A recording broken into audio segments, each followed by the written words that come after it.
What up, you little goobers? In today's video, I will give you guys a guide on what I think is the strongest first place comp on 14.1. Now, we are very early patch, but I can't even imagine another board that is stronger than the one I'll be showing you guys today. So again, this is the board that you want to play whenever you want to first place, and that is going to be TF primary carry, transitioning into a Sona Ziggs trio carry for the end game. This is the Dazzler Disco comp. It is the strongest comp that I've seen. It's most reliable comp I have used to first place. And other people like Spencer TFT, who climbed to rank 1 on the first day of the patch, also was kind of one-tricking this build. Now that everybody knows it, I actually don't think this comp is super one-trickable, and we'll talk about that in a minute. But you should be leaning towards this if you can every game that you have the option, because it is very good first place. But we'll talk more about that stuff in a second. But anyways, so the opener, if you get presented with an AP opener and a Nami or a Taric Chosen, if you have AP items, this is like the Gigabyss opener. And we're going to be building items like this on Nami, like Gunblade. Gunblade is extremely good on this patch because there's a lot of chip damage, a lot of assassinations that can happen to you because of Karthus Akali. The Ziggs and TF comp does a lot of chip damage, and so you want to stay healthy for that. So there's just a lot of good reasons to build Gunblade on this patch, as well as Gunblade got buffed. So Gunblade, Archangels, Guardbreaker, I think it's a very good itemization for Ziggs, for TF, and gives you a lot of tempo in the early game as well. It's a very strong item combination. They buffed all of these items except for Guardbreaker, but Guardbreaker's just been good this whole time. But don't be too afraid to build other items, because there are so many items that work really well on TF, like Sojin, Nashers, JG works fine, even Deathcap. I don't necessarily recommend slamming Deathcap early. I think Rod is an extremely valuable component that can build into a lot of different items. So don't necessarily recommend building that, but you can. Hodge is acceptable sometimes as a replacement for Gunblade. It's not nearly as good. Ragewade is acceptable. You can build a Ragewade because Ragewade is a good item in this build. It can go on your Sona or your Ziggs later. But yeah, I like to aim for just something like this. But again, the items are really flexible. I don't really like Adaptive Helm as a backliner item in this comp. You could build it, but it's a frontline item. I just think Tear is a little bit too valuable. Tear and Cloak is a little bit too valuable of a component to waste in that way, because you need to build Spark. And then Tear can build like Sojin or Archangels instead. So I don't necessarily recommend building that item, but it did get buffed. It's probably solid in the comp. You'll be good to go. So this is like the Giga opener, and if you have this opener, like you are a TF player. You could totally flex like Karthus or something here. Yeah, this is like the Giga opener. If you don't have this type of opener, the other opener you can play that's very good for tempoing is like a Superfan style opener. And if you play a Superfan style opener, then really be willing to play Karthus or Akali, or Karthus or Ahri as well, because the Superfan line is really easy transition into either of those carries. But also you can transition into this because you're playing Sentinels. Very easy to, you're going to be playing Echo. Echo's in your in-game comp. It's very easy to play Blitz. And then you can just do that. So if you have a Superfan opener, it's a lot easier to play a little bit more flex. But anyways, yeah, this is going to be a great opener like this, and then you're going to want to tempo into the comp. So I'm about to show you guys the level 8 comp. So why did I say it's not like super one-trickable? It's because this is not a comp that you're going to have to roll on 8, but this comp really spikes very hard on 9 and 10. But you do have to roll on 8, because if you don't roll on 8, you'll never hit your Blitz, you'll never hit your Echoes, you'll never hit your TF. So you need to roll on 8 even when you're really far ahead, unless you can go like 9 on 4-1.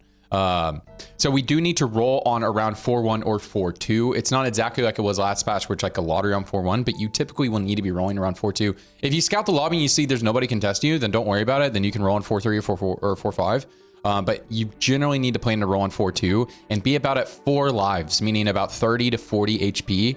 If you're any lower than that, if you're on like 25 HP and you roll for the board, even if you hit, you could lose a matchup to, like, I don't know, somebody slams a Zephyr on your TF, or you can lose the Karthus Akali matchup if you miss position sometimes, or if they're just really strong. The Karthus Akali comp spikes really hard on level 8. You can also lose to a Yone reroll player, or like a Country reroll player who Giga spiked, or a Twitch reroll player who just Giga spiked. I really don't like to be on anything less than 3 lives whenever I hit the comp, because we do need to go to 9 in order to cap it. Anyway, so this is what the early game looks like, and then this is what the level 8 comp looks like. Hello, I'm from the future. I was editing this video and realized I didn't talk about augments.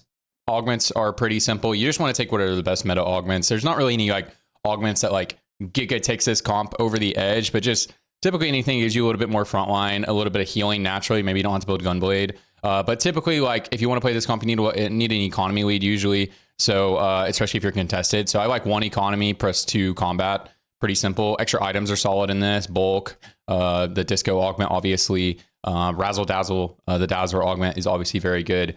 So yeah, just general combat augments, just whatever is strong on the patch, whatever is performing well in the data. And then 1 economy usually, but if you go triple combat, that's also good.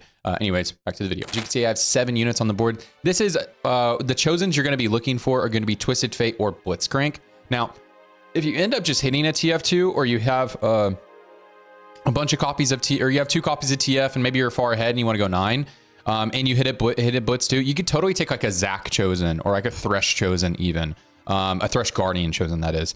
You could take a Tank Chosen, that's fine. But if you're pretty far behind and you like need to hit Biss, only look for Blitz and TF Chosen. But as you can see, I have an open slot here. This is 5 disco. And so if we wanted to, we could play a Taric here just for 6 disco temporarily. That can be a good spike. Or you could just play like a random Kiana or a Kane. Can go here. This is disco chosen as well. So if you get Dazzler TF chosen, then what you'll end up playing is you'll end up playing a, you can play a Taric here, and that'll give you 5 disco. And 5 disco is very strong on stage 5 and on the for this board. Or you can just play 2 Dazzlers. So you would have Dazzle chosen, or no, it'd be Dazzle chosen. Sorry, you just play another Dazzler. Sorry, the same comp, but you just play Bard, and that'd be you have 4 Dazzle. If it is Blitz Sentinel chosen, obviously you can just splash another Sentinel, and Blitz Disco chosen would be the same board as this. So those are really the flex spots there. And again, you can play random Kiana or something like that as well. Cool. So this is what the comp looks like. This is what you roll for. Pretty simple.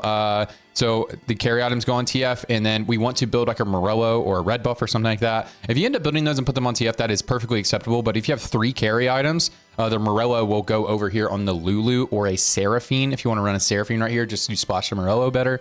But I do really like Hyper Pop on TF, helps them do a lot of damage. And then these items will be moved to either Sona or Ziggs later. Okay, so whenever we go level 9, this is the comp we're going to be looking for here. And now again, I still have it as disco chosen. Let me just make sure I count the units. 1, 2, 3, 4, 5, 6, 7, 8, 9.